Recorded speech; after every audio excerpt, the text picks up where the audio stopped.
Yeah, that's right. We just got word this morning that starting at noon next Monday, the 19th, the Encore will close at noon. They will stay closed until 2 p.m. Thursday when they'll start having check-in again. Management says that the 5-day, 4-night schedule will remain in place indefinitely until Las Vegas sees an increase in visitors. So that means guests will be able to check in after 2 p.m. on Thursdays. Final checkouts will be the following noon Monday. The revised business hours will also apply to other amenities at Encore, including restaurants. Financial expert Mike Pequeen says this is a smart move by Wynn Resorts, especially since the big three horses that pull the economic cart in Las Vegas are still in the barn right now because of the pandemic. That first one is conventions and meetings. The second is nightlife and entertainment. And the third is the international visitor. Until those three horses start pulling our economic cart, we're going to only go so far in our recovery. And it makes sense for the casinos to close a portion of the time during the week because conventions and meetings have traditionally been what has filled the midweek calendar.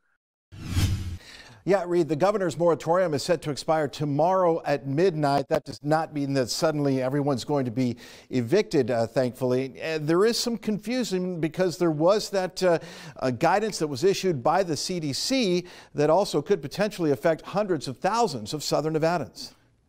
Confusion for renters and landlords may be as prevalent right now as the pandemic itself.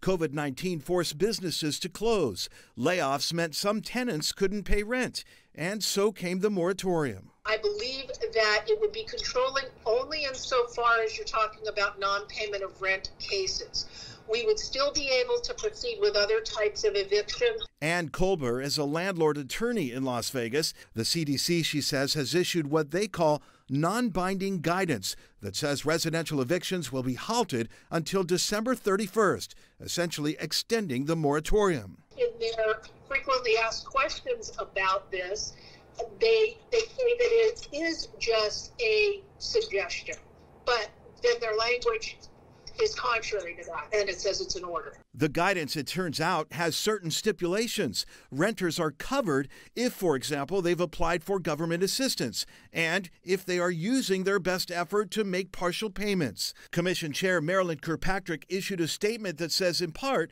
it's imperative that those who find themselves in such circumstances learn whether they are covered or not. Attorney Colbert, meantime, has this suggestion for landlords. Be very cautious of this because, number one, you don't want to get a penalty for proceeding with an eviction when you're not supposed to. And number two, again, pay attention to what the governor does because I suspect he will extend the moratorium. Okay, this past summer, we've had about 700,000 more people than we usually would. Visitation wasn't an issue at Lake Mead this summer, even amid the coronavirus pandemic. So we're up to almost 4 million visitors for those 3-4 months. Many of those guests, locals. Between swimming and camping and hiking, it's a great place to come and social distance and get out of the city.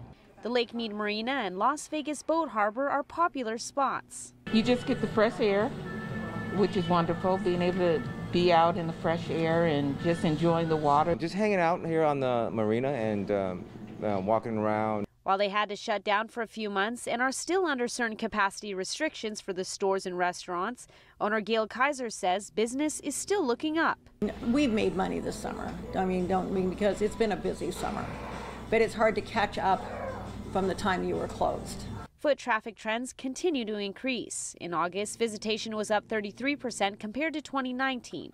And even though being back in school has kept some families away during the week, the weekends are keeping everyone busy.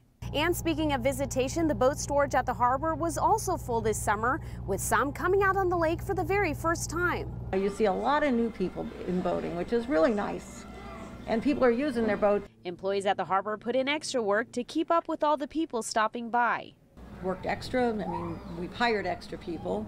The park also pulled more resources. With the visitor center being closed down, we transitioned some of our members and some of our staff members that worked inside the visitor center to come out and rove and walk around on beaches and help out visitors that needing help. If you do plan on stopping by the lake anytime soon, tourists like Daniel Wynn have learned it's important to plan ahead. We wanted to try and come out and do a tour of the lake, but it was all booked up. Reporting from Lake Mead, I'm Tiffany Lane for the CW. The Biden-Harris campaign making a push to get more voters here in Southern Nevada. Democratic National Committee Chair Tom Perez hosting several events in Las Vegas today. News 3's Kyle Wilcox explains why Perez is all for mail-in ballots. Tom Perez was all over the valley today, including this ballot drop-off site here in Henderson. He's urging Nevadans to get out and vote early. The DNC chair was also at Las Vegas City Hall this morning, along with State Senator Ivana Kinsella and Assemblyman William McCurdy for a different ballot drop-off event. Perez urged voters to get out early and vote via mail-in ballots or through early in-person voting, which starts in Nevada this coming Saturday, October 17th. Perez says Nevada will be a key state in deciding the next president. With mail-in ballots, Perez says the option will help many voters concerned about COVID-19, and he says the ease of mail-in voting scares Republicans. Donald Trump doesn't want vote by mail because it increases turnout. I mean, the evidence is overwhelming. Vote by mail is safe and it's secure, period. The Trump campaign says that is not the case. Their worries about voter fraud and the chaos of a flawed voter count with mail-in ballots. We want people to vote. We're not in any sense trying to discourage anyone from voting. As a matter of fact, quite the opposite. But we also want to protect the sanctity of the ballot. And we think that the integrity of the ballot is just paramount. If we don't have that in this country, then we won't have confidence in our very democracy.